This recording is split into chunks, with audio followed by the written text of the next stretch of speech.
అదే RTV app వార్తల్ని క్షణాల్లో చదివే అవకాశం ఉంటుంది. ఒక న్యూస్ పేపర్, ఒక టెలివిజన్ ఛానల్ మీ చేతుల్లో ఎప్పుడూ ఉంటాయి. తెదేపా నేతలపై అనుచిత వ్యాఖ్యలు, అసభ్యకర పోస్టులు పెట్టడంపై కడప జిల్లా పోలీసులు మాజీ డిప్యూటీ సీఎం అంజాద్ బాషా సోదరుడు అహ్మద్ బాషాకు 41A నోటీసులు జారీ చేశారు. గత 2 రోజుల క్రితం నోటీసులు జారీ చేశారు. అయితే ఈరోజు ఆయన హాజరు కావాల్సి ఉంది. అయితే హాజరు కావాల్సినటువంటి నేపథ్యంలో ఆయన అజ్ఞాతంలోకి వెళ్ళినట్టు తెలుస్తుంది. అయితే ఏదైతే గతంలో టీడీపీ అచ్చెన్నాయుడుతో పాటు అదేవిధంగా అనిత, స్థానిక ఎమ్మెల్యే మాధవిరెడ్డిల పైన అసభ్యకర పోస్టులు చేస్తూ కూడా ఆయన ఫార్వర్డ్ చేయడం జరిగింది. సోషల్ మీడియాలో ఫార్వర్డ్ చేయడంతో కూడా ఆయన పైన టీడీపీ నేతలు కొందరు ఫిర్యాదు చేయడంతో 41A నోటీసులు చిన్నచౌక్ పోలీసులు జారీ చేశారు. తేజోమూర్తి నోటీసులు జారీ చేసి ఈరోజు విచారణకు హాజరు కావాలని, ఎప్పుడు పిలిస్తే అప్పుడు విచారణకు హాజరు కావాలన్నటువంటి విషయాన్ని కూడా స్పష్టం చేస్తూ కూడా నోటీసులు జారీ చేశారు. అయితే 41A నోటీసులు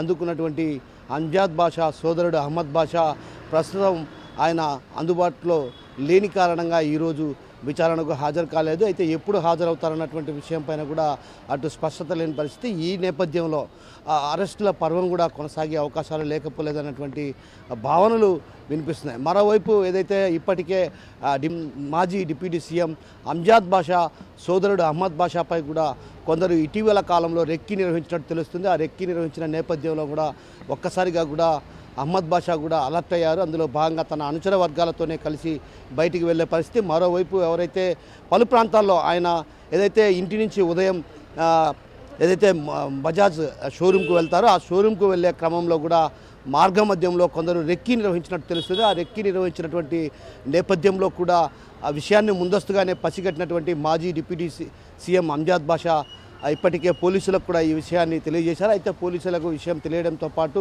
అటు తన అనుచర వర్గాలతో కూడా ఆయన మంది మార్బలంతో రోజు ఏదైతే బజాజ్ షోరూమ్కి వెళ్ళి ఆ తర్వాత రాత్రి 12 గంటల ప్రాంతంలో ఇంటికి చేరుకోవాల్సినటువంటి పరిస్థితి వచ్చింది. అయితే ఈ నేపథ్యంలో అటు పోలీసులు కూడా భారీ ఎత్తున ఎవరైతే పోలీసు బలగాలతో కూడా ఆయన్ను ఇంటికి చేర్చిన పరిస్థితి. అయితే ఇప్పుడు ప్రస్తుతం తన అనుచర వర్గాలతో ఆయన రోజు ఏదైతే బజాజ్ షోరూమ్ వద్దకు వెళ్ళడం ఆ తర్వాత ఇంటికి రావడం జరుగుతుంది. అయితే రెక్కి నిర్వహించినటువంటి ఎవరు ఏంటన్నటువంటి కోణంలో కూడా అటు పోలీసులు కూడా దర్యాప్తు చేస్తున్నారు. మరోవైపు మాజీ డిప్యూటీ సీఎం అంజాద్ బాషా సోదరుడు ఫిర్యాదు చేస్తే మాత్రం ఖచ్చితంగా వీటిపైన లోతుగా కూడా విచారించే అవకాశాలు లేకపోలేదు. ఏది ఏమన్నప్పటికీ కూడా ఏదైతే తెదేపా నేతలపై అసభ్యకర పోస్టులు పెట్టి సోషల్ మీడియాలో వేదికగా పోస్టులు పెట్టిన వారిపై మాత్రం పోలీసులు కొడా జులిపిస్తున్నారు. అందులో భాగంగానే ఇప్పటికే నోటీసుల పర్వం కొనసాగింది. ఈ పర్వం ఏ స్థాయికి వెళ్తుందో కూడా అర్థం కాని పరిస్థితి కడప జిల్లా వ్యాప్తంగా కనిపిస్తుంది. కెమెరా పర్సన్ హరితో కిషోర్, ఆర్టీవీ కడప నుంచి.